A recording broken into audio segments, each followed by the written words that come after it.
Assalamualaikum warahmatullahi wabarakatuh. Baiklah teman-teman, di sini saya Witra dengan NPM 5021289.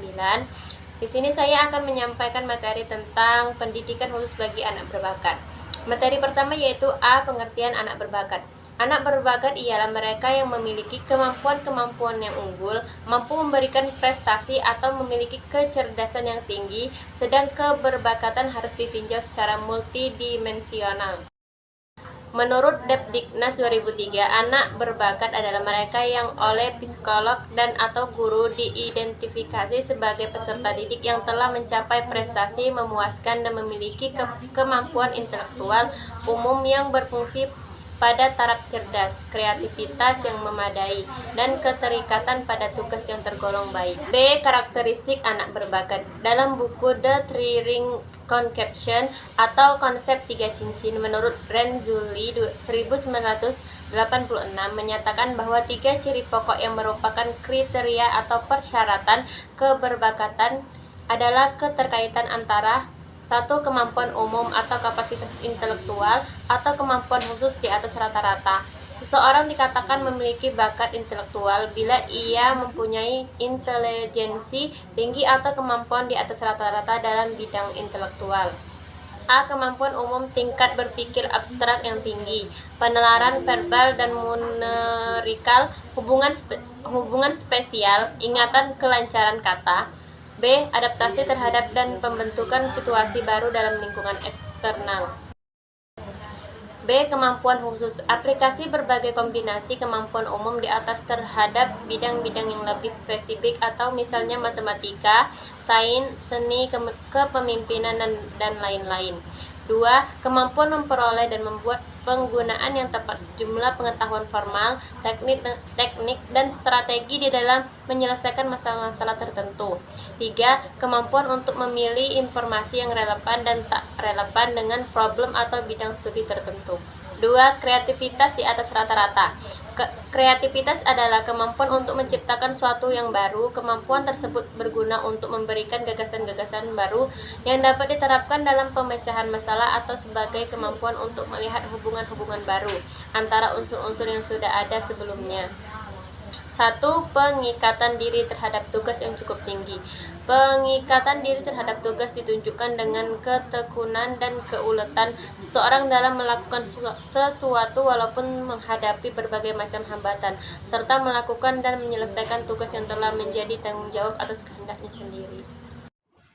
Halo semuanya, di sini saya akan melanjutkan materi yang sudah disampaikan oleh teman saya tadi. Sebelum kita masuk ke materi, perkenalkan terlebih dahulu saya Febitria Maharani dengan NPM 5211080 dari Prodi PGSD. Nah, untuk materi selanjutnya yaitu ada faktor yang mempengaruhi anak berbakat. Yang pertama yaitu ada faktor genetik. Nah, faktor genetik ini merupakan faktor keturunan.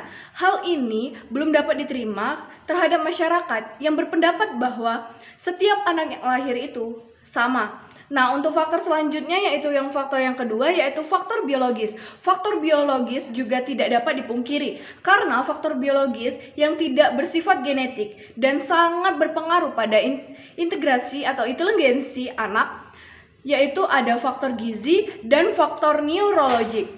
Kekurangan nutrisi dan gangguan neurologik pada masa kecil dapat menyebabkan anak berbakat tersebut atau keterbelakangan mental. Nah, yaitu faktor yang ketiga atau faktor selanjutnya yaitu ada faktor lingkungan, yaitu stimulus, kesempatan, harapan, tuntunan, dan imbalan akan berpengaruh pada proses belajar seorang anak. Anak-anak yang disadari memiliki potensi perlu dikembangkan dan perlu memiliki keluarga yang penuh perhatian dalam memberikan rangsangan, pengarahan, dorongan, dan imbalan-imbalan untuk kemampuan anak-anak tersebut. Materi selanjutnya yaitu permasalahan yang dimiliki oleh anak berbakat. Nah, anak berbakat ini seringkali mempersepsikan dirinya secara positif, namun menganggap orang lain yang berada di sekitarnya atau lingkungannya seperti teman, guru, keluarga, dan lain sebagainya itu memiliki pandangan negatif terhadap dirinya. Septiana Sari dengan NPM 5021108. Di sini saya akan melanjutkan materi dari teman saya, yaitu yang E, upaya penanganan anak berbakat. Upaya yang bisa dilakukan dalam menangani anak berbakat terbagi menjadi 3, yaitu yang pertama keluarga.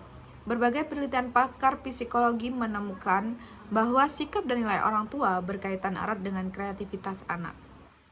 Selanjutnya yaitu sekolah. Anak berbakat membutuhkan guru yang tidak sekedar baik, tetapi memahami bagaimana cara terbaik dan tepat untuk menangani anak berbakat. Kemudian yang ketiga yaitu masyarakat. Suatu masyarakat yang berdasarkan pada hukum yang adil memungkinkan kondisi ekonomi dan psikologi baik bagi warga negaranya merupakan lingkungan yang kondusif untuk pertumbuhan kreativitas. Kemudian yang terakhir yaitu F, layanan pendidikan bagi anak berbakat. Program khusus untuk pendidikan anak berbakat dibuat karena anak-anak berbakat mempunyai kebutuhan pendidikan khusus. Mereka mempunyai kebutuhan yang sama dengan siswa-siswa lainnya, yaitu kesempatan yang konsisten untuk belajar dan menemukan bahan baru untuk mengembangkan perilaku yang memungkinkan mereka mengatasi tantangan dan perjuangan dalam belajar sesuatu hal yang baru. Baiklah, mungkin hanya itu materi yang dapat saya sampaikan. Lebih dan kurangnya saya mohon maaf. Saya akhiri. Wassalamualaikum warahmatullahi wabarakatuh.